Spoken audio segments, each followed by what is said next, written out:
Is It Really That Bad? Also known as the Redemption segment, where by the time of this podcast, at the end of this podcast, we've been drinking beers for well over an hour now, we start to do our best to try to keep it positive because we are a positive film criticism podcast. I'll remind John and Dave that. We are a positive film criticism podcast. And this week, same week as Devil Wears Prada, is Superman Returns. This is Brendan Ruth as Superman. This is Kevin Spacey, who again is alive, but R.I.P. This is Kate Bosworth as Lois Lane. This came out in the summer of 2006, around 4th of July weekend. It is 5 years since Superman disappeared. Superman comes back. It sort of follows the origin story just quickly. So he goes back to his original family For those home. of you that can't see, that was John just hitting his head on the table. John is just so bummed. And then he goes back to the Daily Planet. Lois Lane has moved on so far from Superman that she is going to win the Pulitzer Prize for writing an article called "The World Doesn't Need Superman." She's dating Cyclops. He's dating Cyclops, which is James Marsden. There's a pilot, which is very convenient. Superman's grand return is he saves Lois Lane, who's in a plane plummeting from the sky. And as he's saving this plane plummeting from the sky, Lois Lane realizes that Superman's back. And about 10 minutes later says, "Look, we don't need saviors, especially me." Even though 10 minutes earlier, he literally just saved her life. She would be dead. She would be dead. She did need a savior. Maybe she just doesn't need a savior at that particular moment. But all things considered, it has 75% on Rotten Tomatoes. It did not get as trashed as John and Dave are about to trash it right now. Kevin Spacey was pretty funny. I know that's hard to say now in light of everything, but he's pretty funny as Lex Luthor. It was kind of romanticized at the beginning and tried to overdo the love story. And then the plot was spoon-fed, and then it turned into a bad X-Men movie for the last hour. John and Dave, do you guys want to start? John, you can go. I kind of want to. No, you texted me halfway through the week telling me you were gonna destroy this movie, so I kind of want to hear you go off. I've been anticipating this. I set it up for the audience so they could get some context. But Dave, I think we're ready to go. I'll tell you what. When I first Bryan Singer, the director of The Unusual Suspects and X-Men, by the way. Okay, go ahead. Yeah. And that's about it.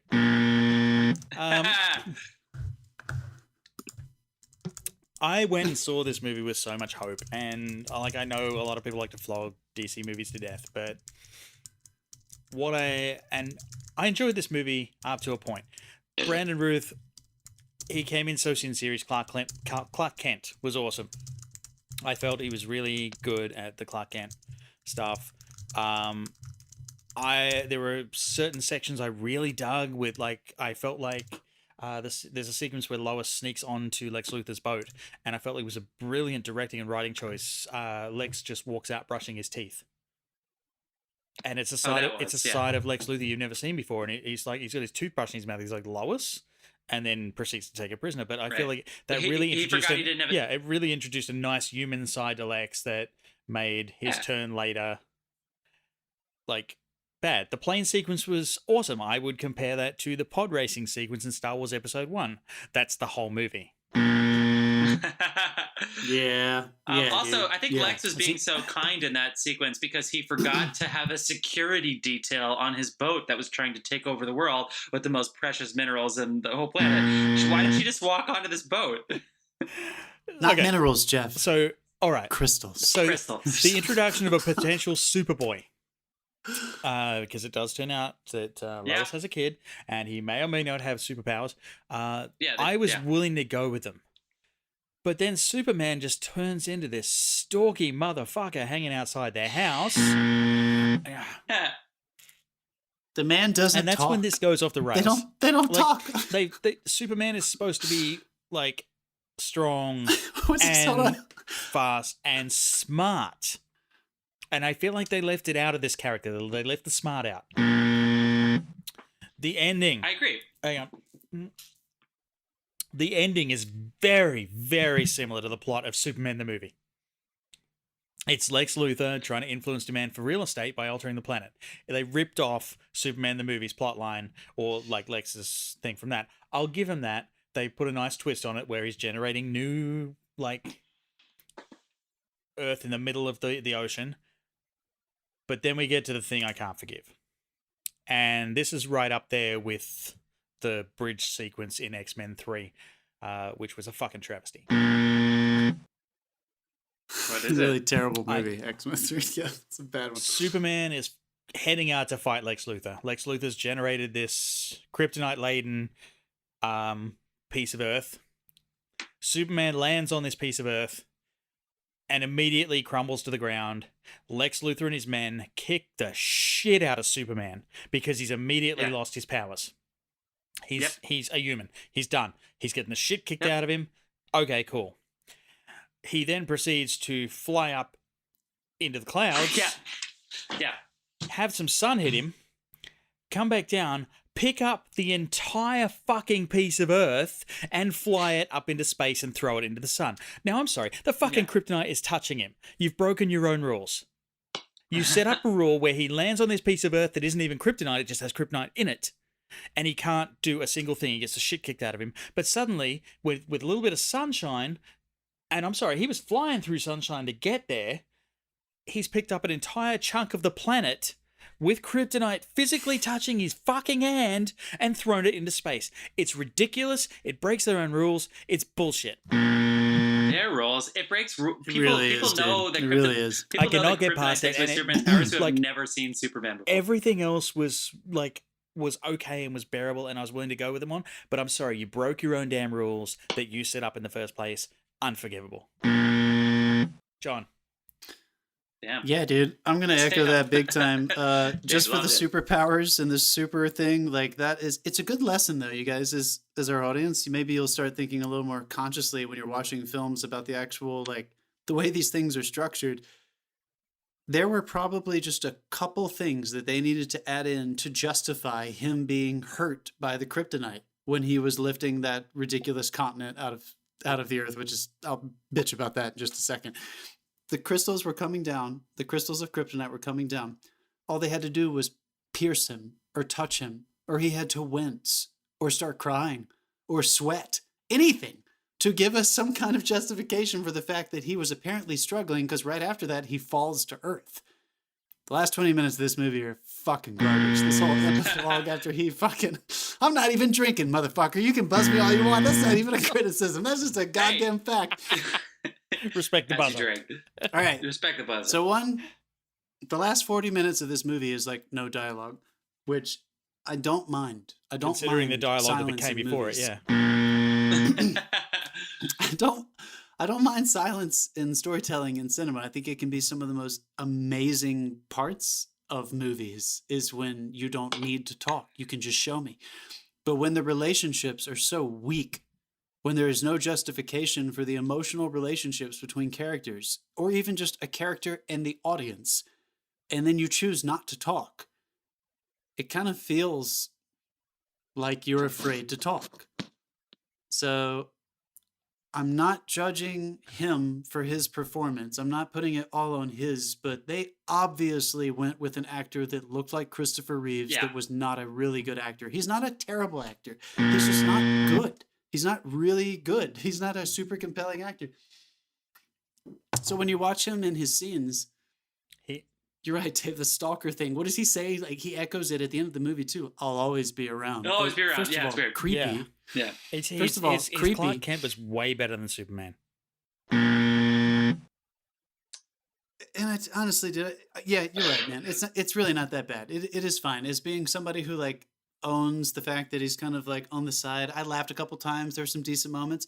I really don't mind this movie up until the airplane catch. Pretty decent. I like the way they introduce him. I like how he comes back. I don't mind really any of the exposition.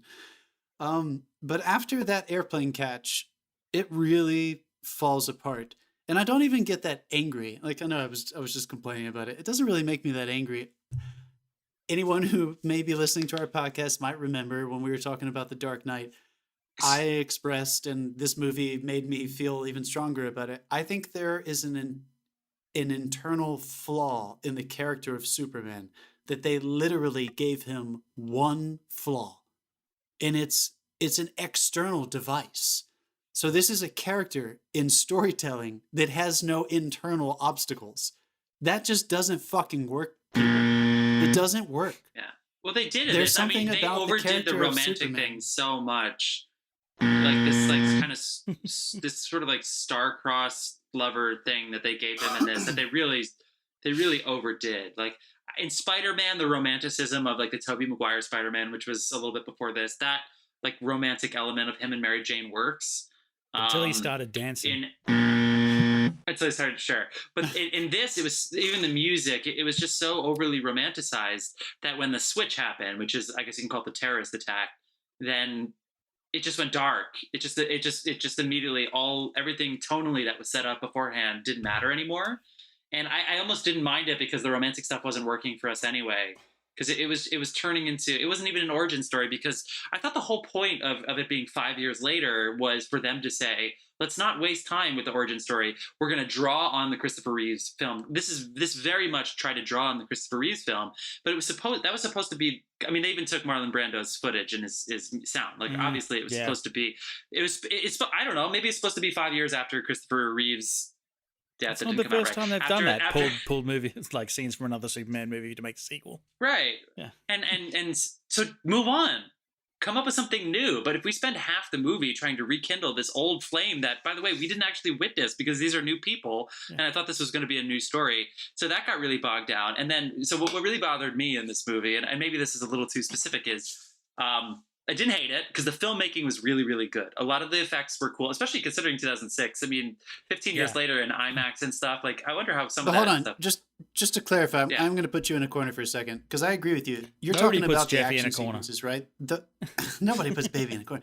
The action sequences are good. Is that what you're talking about? Because the scene work is the writing and the scene work is just not that great, but the action sequences are good. Exactly. Yeah, no, that's exactly what I'm saying.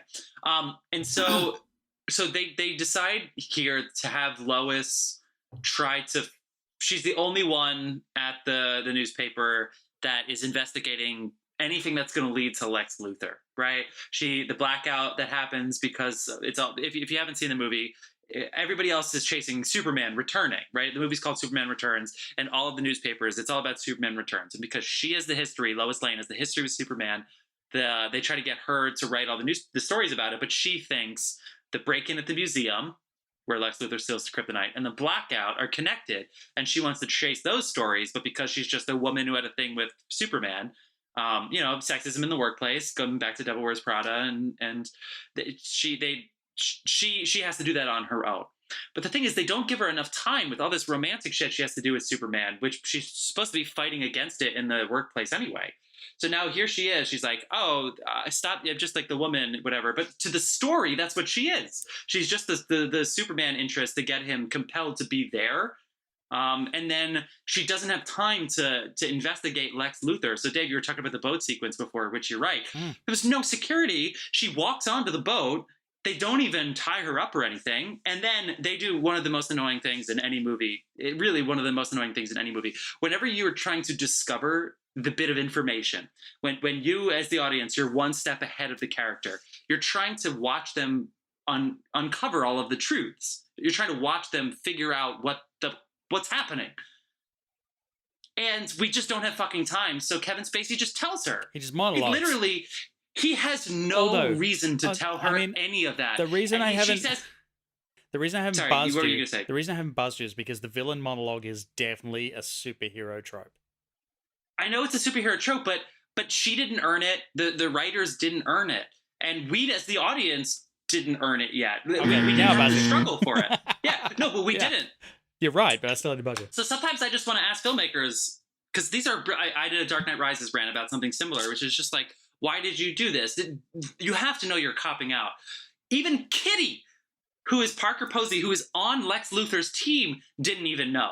How is it that I, the audience, am finding out at the same time as the team? And why are they playing billiards on a boat? Billiards on a boat is a terrible idea. The ball's not really going to stay put. Anyway, Jeff, this is a movie. This is a movie where people don't recognize that Clark Kent is Superman. No, I know. But I can't even get. Are you fucking kidding me? That's a given. That's a given. But surprise us. That's your prerequisite. And that's exactly what happens. He doesn't even have Lex Luthor lie and then do something different. He just spoon feeds it to her, and then after that doesn't tie her up, and her only security guard starts playing piano so she could send a fax while she's in custody. This is what I'm saying. This is what I'm saying. This is Dave, you're right. Dave, you're right, dude. Like, just type in "why doesn't Lois recognize Superman" into Google and I'm not watch gonna the do that, shit that comes up. I'm not going to do that because you're right. You already said it. This is a trope of superhero movies. You know what, Dave? You once said that they don't make old movies like that anymore because they shouldn't anymore. If Superman was one of the first successful superheroes, let that motherfucker go because that is just not a good superhero. It is not. That was why. Interesting. That was why enough. I loved the change up they made with Man of Steel, where she was in on it from the beginning, and he was doing that for everyone else. Or with Lois, let it be 5 years later, get rid of the romantic shit, and let her just be the best fucking investigative journalist ever, and give her a fucking challenge. Let her do that, but they boxed her up. They basically said, we want this feminist character, but we don't want to actually write it. So we're just going to throw her into this, and she's just going to be the trope. They knew what they wanted, and they just didn't fucking follow through. It's a good example of like we talked about so much with the franchises. When you're dealing with escapism, especially fucking superheroes, none of it will matter, and you're not going to get away with amazing spectacle. Because Jeff, I totally agree with you. Like the special effects and the action scenes are compelling and well made, and it's sexy, and it looks great when he flies up above the earth. All that looks good, and it doesn't fucking matter because you don't care about anybody. Because Superman seems like an alien that you have absolutely no relationship with. He feels like he has no actual relationship with Lois Lane. A little bit like Lex Luthor right now. And Lois Lane doesn't actually have a real relationship with anyone around her. They try to force everything. Yeah. So it's true. And this is important for movies. Hold on. We don't have series to build up long-term relationships. Right, but they know that. That's why there are certain formulas that work in movies, especially in superhero movies. There's certain formulas of the way you structure exposition and the second act to create strong enough relationships to justify the final climax. What happens in the end when everybody is putting everything on the line to help each other to overcome those odds. And it falls apart completely. And this is such a good example of what you don't do. And it's such a shame because Bryan Singer has been very successful at pulling off the superhero genre. Yeah, X-Men was awesome, and X2 were both good. X2 was great. He's failed. Yeah. He has succeeded twice enormously and failed twice. Did he do X? And it's did so he do strange X3? that he. No. Yeah. No. Last Stand came out the same year as this. Last Stand came out like 2 weeks after this. That's right. He gave up X3 to do Superman. Yeah. I think you're right. I'm sorry, I said that. They both botched it. Yeah, they came out like 2 weeks from each other. It's Brett Ratner. You're totally right. Oh. So he gave up his franchise that he did well at to fail at this one. That's great. So and he did The Usual Suspects, so he knows good character work. So in this movie, The Usual Suspects, you know why The Usual Suspects? Is Bryan Singer the one who did a third of the Freddie Mercury film as well? Yeah. No, he did. Yeah. Did I forget really? how much he did. Because they recast the director. I forget. But he did. No, he just went home and never came back. He's credited. Right. Yeah. But anyway, The Usual Suspects is great because all of the characters are so interesting. You don't know who did it. You don't know who's in charge, right? All of the Usual Suspects are interesting. In this movie, it's Lex Luthor and then like a bumbling band of misfits behind him. Tell me one interesting thing about any of the people who follow him besides Parker Posey. Like it's just like this buffoonish, cartoonish group that follows him around. And ultimately, it starts out fun. I'm with Dave on that. But they also give Lex Luthor like an hour of screen time here that takes away some of his power, even though he's funny and all that kind of. He's likable. It's good, but it's just the characters don't matter. When Clark Kent meets what's his friend at the paper's name? Jimmy Olsen. Yeah, Jimmy? Jeff. Okay, Jimmy. yeah, Jimmy Olsen. That's for you, Jeff. Within 3 seconds of meeting this guy, you sit there and you say, I don't want to hang out with this guy right now. I don't want this. I don't know. Like it just the supporting characters. The one that you're talking about Superman. Yeah. You're talking about Superman. Well, Clark Kent. But yeah, and I mean, kudos. He cast Frank Langella and he made Frank Langella interesting. But ultimately, the supporting characters they just don't lift them up. Also, why do they play billiards on a boat? It doesn't make sense. Play a different game. Play darts. It's like Toy Story all over again. The piano makes okay, but why do you play pool on a boat? Also, there were some inconsistencies in the production design on that scene. The balls were rolling, right? I mean, that's hard. Can you imagine having to film that? I've worked on a cruise ship, and there are billiard tables in the crew bar. A cruise ship is so much bigger than this boat. So hold on, wait. So the balls were rolling, right? The balls were rolling. That's on the pool table. Yeah. When it was between the swells of the waves, the balls were rolling, and then it cuts to Kevin Spacey looking at his library of books. There are rings. There are like barricades of wire in front of the books, but the books aren't moving. The books aren't sliding into the rings at all. So I also felt like there were some technical things that fell through the cracks, and I don't know. Like once I noticed that, like I was already super over the story and the characters. I was just like, man, I'm just kind of excited to see the rest of the spectacle. That might be a tad nitpicky. We're looking at stuff we don't have to look at that stuff. They wrote themselves into a corner and fucked it up. That's it. And I just, you always wonder, again, I just always want to sit there and watch these filmmakers and be like, man, you're such a good filmmaker, Ben. Some of these effect shots are cool. Why did you do this thing that so obviously fucked this up that had to have been on the page? I mean, this is set 5 years in the future. Quick note on the effects too. That was before they developed the facial capture stuff. So the actual, like, for the Superman plane sequence and like the running through the field sequence with the kid, they actually scanned those bodies and animated them, and then they put Brandon Ruth and that kid in a chair and photographed them in 360 under different lighting conditions and mapped the face onto the object because they couldn't do facial mapping yet. So there was no like facial mapping technology. They had to like literally project that actor onto the 3D model. And they did a good job. Those guys did a great job. The spectacle is not the issue. Jeff, I want to put this to you because you're an actor. Maybe I'll. I'm not trying to badmouth another actor, but we have seen plenty of movies who have been held up by wonderful performances by their lead actor.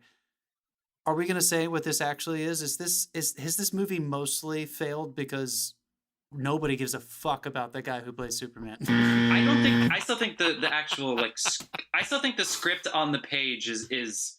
I think he could have. You could have edited a good performance out of a better script. I think this. Why do you think they didn't write him a better script?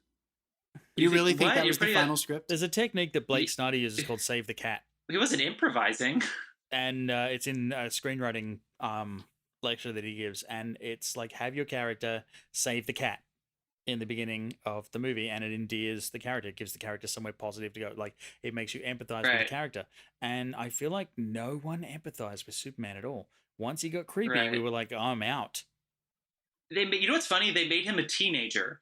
His emotions were like what a teenager's would be. But again, this is supposed to be 5 years in the future. He should come back. He should have come back dark. He should have come back like scary and menacing almost. You know what I mean? Kind of more so like New Superman or just even New DC Universe in general. But he came back like a teenager. It's like, I'm back. And then he goes back to try to rekindle his old love. And he should, I don't know, he should be a grown up. He should be a grown person. Lois Lane started off right. I think she did everything right and realized the script was holding her back. I feel similarly. John, you're right. He's not compelling. But ultimately, I think they could have gotten by with Brandon Root for sure. Brandon Root. How? I don't know. Whatever.